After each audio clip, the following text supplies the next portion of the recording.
खूप साऱ्या शुभेच्छा, खूप शुभेच्छा.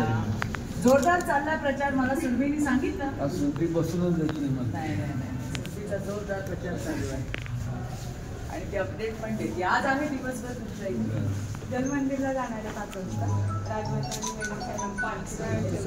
आणि सगळ्या आजी माझी मदत सेवेच्या सगळ्या पदाधिकारी. हो. आज एक फोटो लो फिर महाराज भी फ्री आहे.